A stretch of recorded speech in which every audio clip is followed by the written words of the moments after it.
తెలుగా మమ్మల్ని అందరినీ ఆశ్రయించి సంఘాన్ని కట్టమని ప్రార్థిస్తున్నాను. ఈ సమయంలో దాసుని అభిషేకించాను. వాక్యం ద్వారా అయ్యా మీరు మాతో మాట్లాడి మీరే మహిమ పొందుమని, పరిశుద్ధాత్మ సహాయం దయచేయమని, బిడ్డలందరూ ఏకాగ్రతను దయచి వినగల చెవి గ్రహించగల మనసు దయచేయమని యేసు పరిశుద్ధ నామములో ప్రార్థిస్తున్నాను తండ్రి. ఆమేన్. ఆమేన్. అపొస్తలుల కార్యములు 7వ అధ్యాయము 35వ వచనాన్ని చదువుకుందాం. అపొస్తలుల కార్యములు 7వ అధ్యాయం 35వ వచనాన్ని చదువుదాం. అధికారినిగాను తీర్పరినిగాను నిన్ను నియమించిన వాడు ఎవడని వారు నిరాకరించిన ఈ మోషేను అతనికి పొదలో కనబడిన దేవదూత ద్వారా దేవుడు అధికారినిగాను విమోచకునిగాను నియమించి పంపెను. చాలు, దేవునికి మహిమ కలుగును గాక.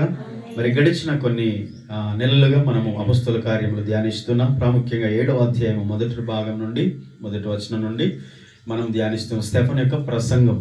ఓకే, మరి వారికి అర్థం కావడానికి క్రీస్తు ఎవరో, క్రీస్తు ఎంత గొప్పవాడో, క్రీస్తు అసలు ఎందుకు వచ్చాడో, వారికి క్రీస్తుకున్న సంబంధం ఏంటి, ఇవన్నీ వారికి అర్థం కావడానికి వారి చరిత్రని స్టార్ట్ చేశాడు. అబ్రహాము నుండి, మన పూర్వీకుల నుండి స్టెఫను తన ప్రసంగంలో చెప్తూ చివరికి మోషే వరకు వచ్చాడు. మోషే, ఆ కాలమందు మోషే పుట్టెను. మరి మోషే గురించి చెప్తూ మోషే విషయంలో ప్రజలు ఎలాగైతే నిరాకరించి మోషేను తృణీకరించారో, వారిని విడిపించడానికి, వారికి సహాయం చేయడానికి పంపబడిన మోషేను ఎలాగ వారు వ్యతిరేకించారో, సేమ్ అదే విధంగా దేవుడు పంపిన క్రీస్తును, అనగా ఈ లోకానికి లోక రక్షకుడుగా విమోచకుడుగా వచ్చిన మెస్సయ్యను వారు అంగీకరించలేదు. మొదట దేవుడు అక్కడికే వచ్చాడు, యూదుల దగ్గరికి వచ్చాడు. ఆయనను రాజుగా ఒప్పుకోలేదు, సిలువ వేసి చంపించారు. ఆ విషయాలన్నీ వారికి జ్ఞాపకం చేస్తున్నాడు. అయితే దేవుడు మరల మోషేని రెండవసారి పంపించాడు. మొదటిసారి దేవుని ప్రేరేపణ వల్లనే వెళ్ళాడు. తన యొక్క సహోదరులను చూడబుద్ధి పుట్టి వెళ్ళాడట 40 సంవత్సరాల వయసు ఉన్నప్పుడు, ఐగుప్తులో ఉన్నప్పుడు. కానీ ప్రజలు అర్థం చేసుకోలేదు. సహోదరునికి సహాయం చేద్దామని వెళ్తే వారు వ్యతిరేకించారు. ఆ తర్వాత మోషే అక్కడి నుంచి వెళ్ళిపోయాడు. 40 సంవత్సరాలు మిద్యాను అరణ్యంలో తన మామ మందలను గొర్రెలను మేపుతూ అక్కడ ఉండిపోయాడు.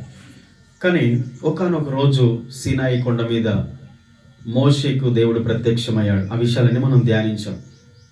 ప్రత్యక్షమై, నీవు నా ప్రజలను విడిపించాలి, ఐగుప్తులో ఉన్నారు, వారి దగ్గరికి వెళ్ళాలి, నేను పంపిస్తున్నాను అన్నాడు. నేను దిగి వచ్చాను, నేను నా ప్రజల బాధను చూశాను, వారి మొర విన్నాను అని చెప్పి, నీ వెళ్ళు, ఇప్పుడు నేను పంపిస్తాను, రమ్ము, నేను నిన్ను అక్కడికి పంపిస్తాను, నా ప్రజలను తోడుకొని పోవాలి అని చెప్పాడు. చెప్పినప్పుడు ఇక అక్కడ మనం చరిత్ర నిర్గమకాండంకి వెళ్తే ఆ విషయాలన్నీ అక్కడ ఉంటాయి. ఓకే, కానీ కొన్ని మాటలు క్లుప్తంగా మనం జ్ఞాపకం చేసుకుందాం.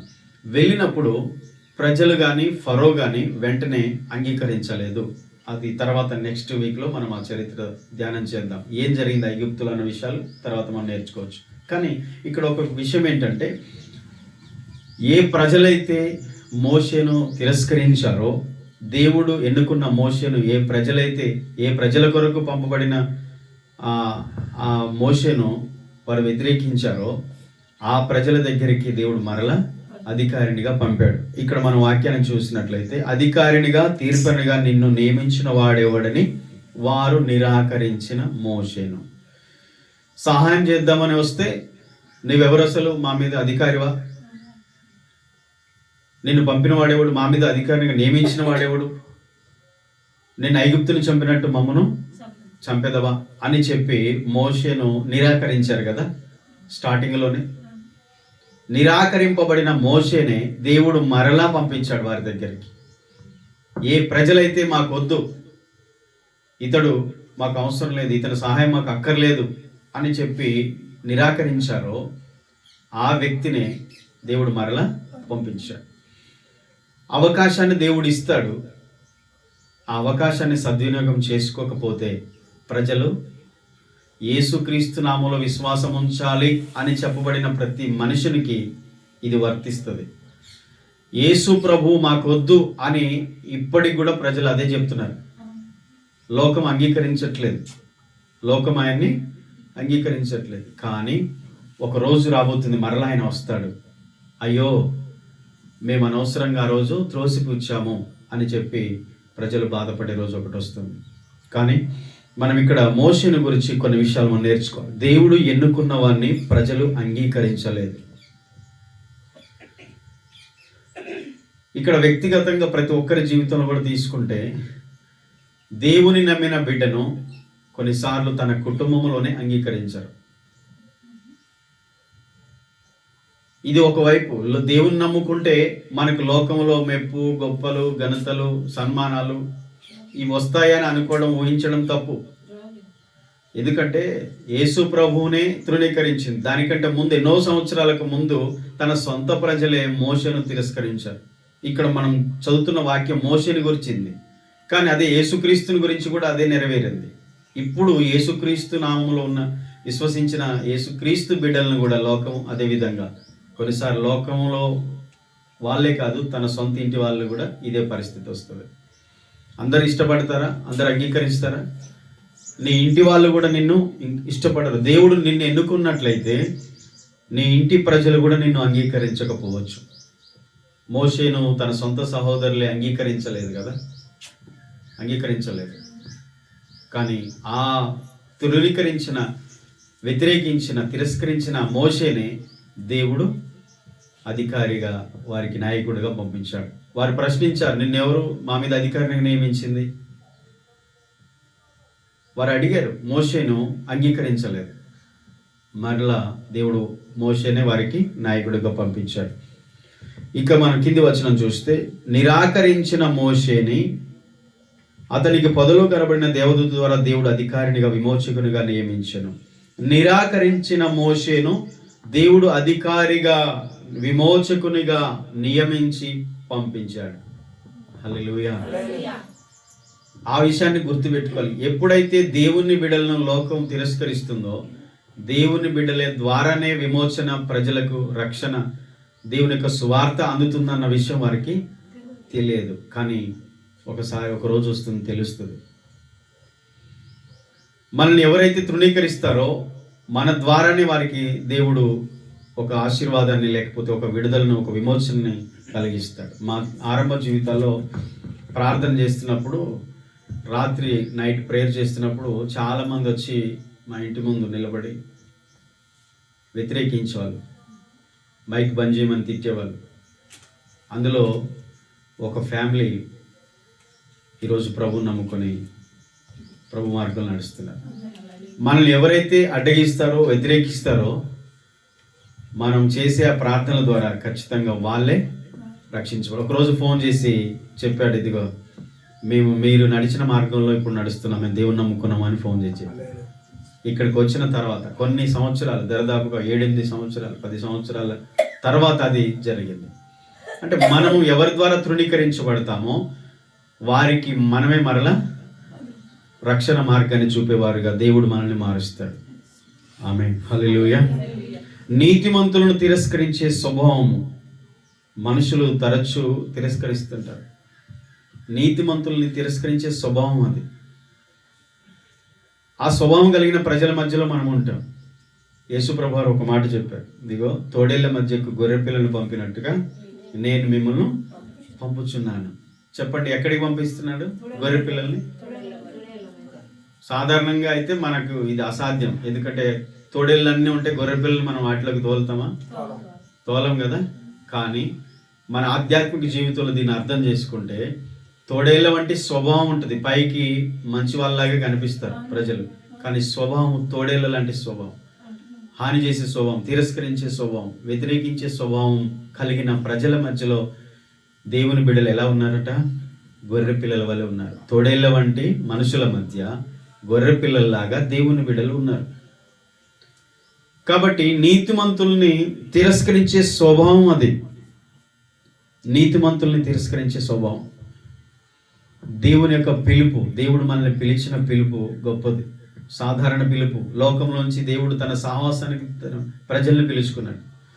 ఆ పిలుపును అర్థం చేసుకుంటే ఇంకెవరు వెనక్కి వెళ్ళరు. ఎన్ని బాధలు వచ్చినా, ఎన్ని కష్టాలు వచ్చినా, ఎన్ని ఇబ్బందులు వచ్చినా మరలా లోకం వైపు వెళ్ళరు, మరలా దేవుని విడిచి దూరంగా వెళ్ళిపోరు.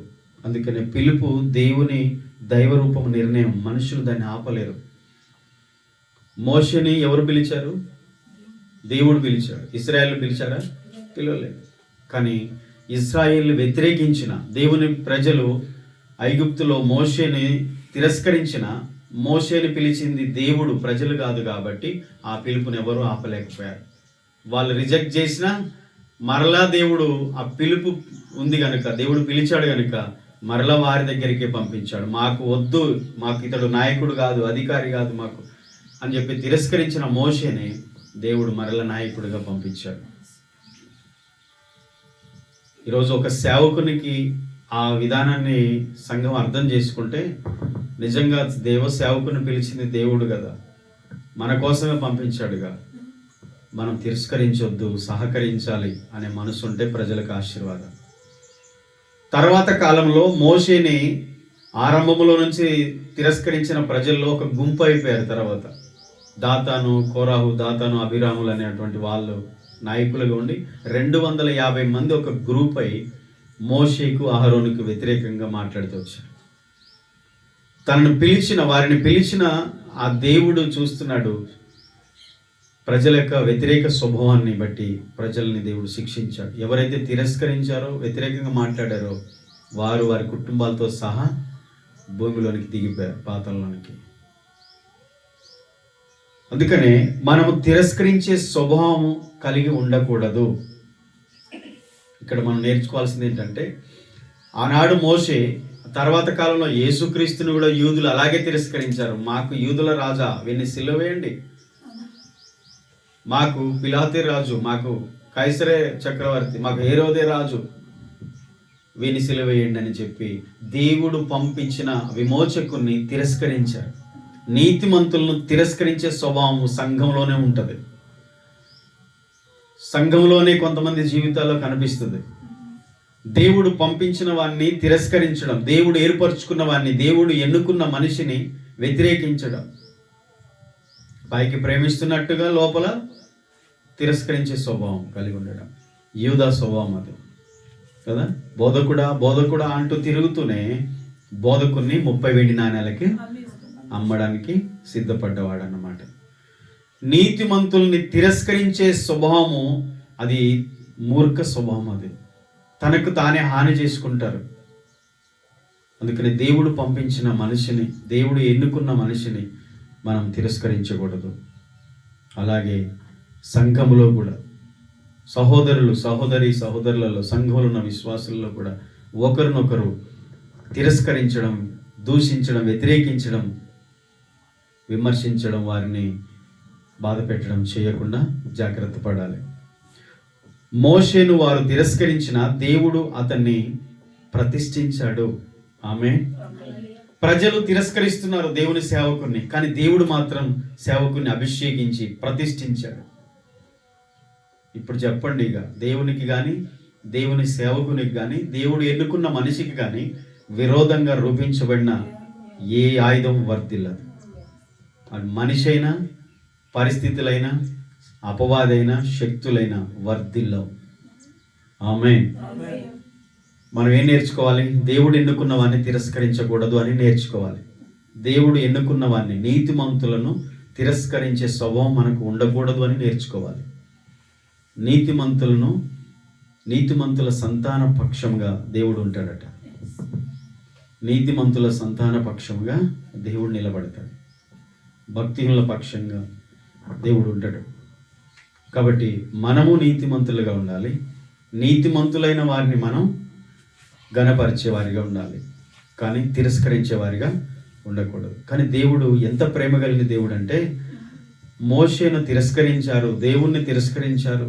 తర్వాత వచనాలు చూస్తే అసలు దేవుణ్ణి పక్కన పెట్టి వారు తెచ్చుకున్న బొమ్మలను పెట్టుకొని ఆరాధన చేస్తూ దేవుణ్ణి కూడా తిరస్కరించారు. దేవుడు పంపిన సేవకున్నే కాదు, దేవుణ్ణే పక్కన పెట్టేశారు.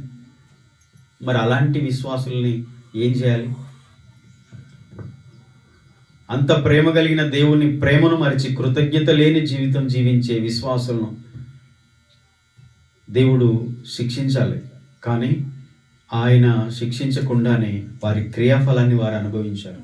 దేవుడు క్షమించే దేవుడు, కానీ వారు చేసిన పాపముల్లో వారే చిక్కుబడి కూలిపోయారు. చివరిగా దేవుడు మోషేను ఏర్పరచుకొని పంపించాడు. నిరాకరించిన మోషేనే దేవుడు విమోచకుడుగా నియమించాడు. నిరాకరించబడిన వారిని నియమించాడు దేవుడు. క్రీస్తు విషయమే కూడా అదే. తృణీకరించబడిన రాయి మూలకు తలరాయి అయింది అనే ప్రవచనం క్రీస్తు విషయంలో కూడా నెరవేరింది. యేసు క్రీస్తు వారి కొరకే మొదటిగా వస్తే, వారి మధ్యలోనికి వస్తే, వారి మధ్యలోనే ఆయన జీవించాడు. బెత్లెహేములో పుట్టి యూదయ గలిలయ ప్రాంతాల్లోనే తిరిగి మొదట అవకాశాన్ని దేవుడు వారికి ఇస్తే వారు దాన్ని వినియోగించుకోలేరు, తృణీకరించారు, తొట్టుబడి కూలిపోయారు. దేవుడు నియమించిన రాయి ఆయనే. మరి ఇంటి కొరకు మూలరాయి సిద్ధపరుస్తాం, మరి ఆ మూలరాయినే తృణీకరించారు, తొట్టుబడి కూలిపోయారు. మరి ఈరోజు దేవుడు తన సేవకుల్ని కూడా సంఘానికి అలాగే ఇస్తున్నాడు. దేవుడు పంపిన మనిషిని దేవుడు సంఘానికి ఒక మూలరాయిగా ఉండి దానితో పాటు మిగతా రాళ్లను కడుతూ ఆత్మ సంబంధమైన మందిరాన్ని కడుతూ ఉంటే సహకరించని ప్రజలను దేవుడు శిక్షించడం, వారు తమకు తామే శిక్షను తెచ్చుకుంటారు. అందుకనే మోషేను దేవుడు పంపించినప్పుడు మోషేను వారు తిరస్కరించిన దేవుడు మరలా మోషేని వారి దగ్గరికి పంపించాడు. ఇప్పుడు యేసును తిరస్కరించినటువంటి యేసును దేవుడు ప్రభువుగా క్రీస్తుగా ప్రతిష్ఠించాడని స్టెఫన్ యొక్క కాన్సెప్ట్. మోషే గురించి ఎందుకు ఆ మాట స్పష్టంగా చెప్పాడు 35వ వచనంలో అంటే అసలు ఆయన మనసులో ఎవరున్నారు? క్రీస్తు ఉన్నాడు. మోషే గురించి ఎక్స్ప్లెయిన్ చేస్తున్నాడంటే వారికి ఏం చెప్తున్నాడు? ఇండైరెక్ట్గా క్రీస్తుని గురించి వారికి నొక్కి చెప్తున్నాడు. ఆ రోజు మోషేని మన పితరులు ఎలాగైతే తృణీకరించారో, తృణీకరించబడిన మోషేని దేవుడు మరలా విమోచకుడుగా పంపించాడు 40 సంవత్సరాల తర్వాత. ఎవడు మా మీద నిన్ను అధికారి నియమించింది? అవసరం లేదు, నీ సహాయం అక్కర్లేదు అని తృణీకరించారు.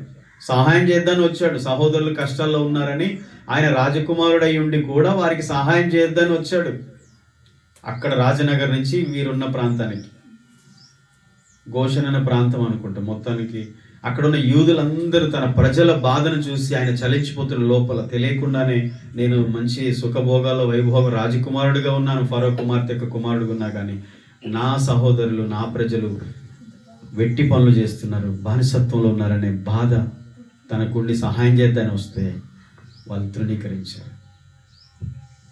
అందుకని ఆ స్టోరీ చెప్తూ యేసును కూడా మీ దగ్గరికి దేవుడు పంపించాడు, మీరు ఆయన్ని తృణీకరించారు, సిలువ వేసి చంపారు. దేవుడు నిజమైన రక్షకుడుగా, లోకంలో ఉన్న ప్రజలందరి కొరకు విమోచకుడుగా క్రీస్తును పంపిస్తే లోకము మొదట యూదులు, ఇప్పుడు కూడా ప్రపంచంలో అనేక మంది మాకొద్దు ఈ దేవుడు మాకొద్దు అని చెప్పి తృణీకరిస్తున్నారు. యేసుక్రీస్తు అందరికీ ప్రభు, అందరికీ రక్షకుడు, అందరి కొరకు పంపబడ్డాడు. కాబట్టి దేవుణ్ణైనా దేవుని సేవకునైనా దేవుడు పంపిన మనిషినైనా దేవుడు ఎన్నుకొని పంపించిన మనిషిని ఎప్పుడూ తృణీకరించకూడదు. నీతిమంతులను తృణీకరించే స్వభావము మనకు దూరమగునుగాక. ఆమేన్, ఆమేన్. కాబట్టి మోషేకు యేసుక్రీస్తుకు ఉన్నటువంటి కొన్ని డిఫరెన్స్ చూడండి. మోషేను ప్రజలు మొదట తిరస్కరించారు, యేసుక్రీస్తును కూడా తిరస్కరించారు. రక్షకుడుగా విమోచకుడుగా మోషేను యూదులకు, ఇజ్రాయేలుకు దేవుడు ఆ రోజు పంపించాడు. కానీ తర్వాత యేసుక్రీస్తు నిజమైన రక్షకుడుగా ఈ లోకంలో ఉన్న ప్రజలందరి కొరకు పంపబడ్డాడు. ఆ రోజు దేవుని దూత ద్వారా పిలుపు వచ్చింది మోషేకి. దేవుని దూత ద్వారా పిలుపు వచ్చి సేవకు అనగా ప్రజలను విడిపించడానికి మోషే పంపబడ్డాడు. కానీ యేసుక్రీస్తు దేవుని కుమారుడిగా ఈ లోకానికి ప్రత్యక్షమయ్యాడు. ఐగుప్తు బానిసత్వం నుండి విముక్తి చేయడానికి ఆ రోజు మోషే పంపబడ్డాడు. కానీ యేసుక్రీస్తు ప్రపంచంలో ఉన్న ప్రతి మనిషి పాప బానిసత్వం, పాప బంధకాల నుంచి విడిపించడానికి యేసుక్రీస్తు లోకానికి వచ్చాడు విమోచకుడుగా. అంటే యేసుక్రీస్తుకు ఒక ఛాయ మోషే. యేసుక్రీస్తు రావడానికి ముందుగా మోషే ఒక ఛాయగా, సాదృశ్యంగా పంపబడ్డాడు. అందుకని తర్వాత వచనంలో 37 నుంచి ఉంటుంది, ఆ మోషే వంటి ప్రవక్త ఇగో ఈయనే. ఆ రోజు ఇజ్రాయేలీలు, మన పితరులు ఐగుప్తులో మోషేని ఎలాగ తిరస్కరించారో ఈరోజు మీరు కూడా యేసును తిరస్కరించి మీరు మాకు వద్దు, ఇతడు మాకు రాజు కాదు అని చెప్పేశారు. కానీ దేవుడు పంపిన విమోచకుడు, రాజు, రక్షకుడు ఈయనందే రక్షణ. యేసు నామములోనే రక్షణ, మరి ఏ నామములో రక్షణ లేదు. ఆమేన్. కాబట్టి యేసును మీరు తృణీకరించారు, యేసును మీరు అంగీకరించాల్సిందే. ఇక ఆయన తప్ప వేరే మార్గము లేదు. ఆ రోజు మోషే చెప్పిన ప్రవక్త కూడా ఈయనే, నా వంటి ప్రవక్తను దేవుడు మీ సహోదరులలో మీ కొరకు పుట్టిస్తాడు అని మోషే ఆ రోజు చెప్పాడు. ప్రవక్త మోషే ప్రవచనం చెప్పాడు. ఆ రక్షకుడు, ఆ ప్రవక్త ఎవరో కాదు, ఇగో ఈయనే దేవుడు, క్రీస్తే దేవుడు. మనిషిగా వచ్చాడు. ఈయనని మీరు సాధారణంగా చూశారు, ఎక్కడో రాజభవనంలో పుడతాడు, రాజుగా పుడతాడు అనుకున్నారు మీరు. ఆయన రాజుగా పుట్టడానికి కాదు, దీనుడుగా పుట్టి ప్రజలందరి కొరకు చనిపోవడానికి వచ్చాడు. కనుక వాళ్ళు గుర్తుపట్టలేకపోయారు. మాకు యూదుల రాజు పుడితే రాజుగా పుట్టాలి, రాజనగర్లో రాజ కుటుంబంలో పుట్టాలి, కానీ ఇక్కడ పుట్టాడు, పేదవాళ్ళ ఇంట్లో పుట్టాడు, పశువుల పాకలో పుట్టాడు అని వాళ్ళు కలవరపడిపోయి అర్థం చేసుకోలేకపోయారు. అందుకని ఈరోజు లోకం గుర్తించదు. యేసు దేవుడు అంటే నానా రకాలుగా విమర్శిస్తూ ఉంటారు, కానీ ఆయన అర్థం కాడు చాలామందికి. ఆ ప్రత్యక్షత దొరికినోనికి అర్థమవుతాడు. దేవుని యొక్క ప్రత్యక్షత ఎవరికి దొరుకుతుందో వారు మాత్రమే దేవుణ్ణి గుర్తిస్తారు, రాజుగా గుర్తిస్తారు, ఆయన రక్షకుడు గుర్తించి ఆయన ఆరాధిస్తారు. కాబట్టి స్టెఫను చెప్పిన ప్రసంగంలో మరి మోషేను మొదటగా తిరస్కరించిన ప్రజలు తర్వాత క్రీస్తును తిరస్కరించారు. మరి ఈరోజు మనం ఏం నేర్చుకుంటాం? నీతిమంతులను తిరస్కరించొద్దు, దేవుణ్ణి ఎప్పుడు మనం తిరస్కరించొద్దు, దేవుడు పంపిన మనిషిని కూడా ఎప్పుడు తిరస్కరించొద్దు, వ్యతిరేకించొద్దు, మనం అంగీకరించాలి. ఆమేన్. అలాంటి మంచి స్వభావం మనం కలిగి ఉండి దేవునికి ఇష్టలుగా ఉందాము గాక. తలలో ఉంచుదాం, చిన్న ప్రార్థన చేసుకుందాం. దయగల తండ్రి, పరిశుద్ధుడైన దేవా, మీకు స్తోత్రాలు. మోషేని ఆనాడు తిరస్కరించిన ప్రజలను, నిరాకరించిన ప్రజలు ప్రభువా మరుసటి తర్వాత మరలా మోషేని నాయకుడిగా అంగీకరించడానికి దేవుడు మరలా అవకాశం ఇచ్చాడు. నిజమే,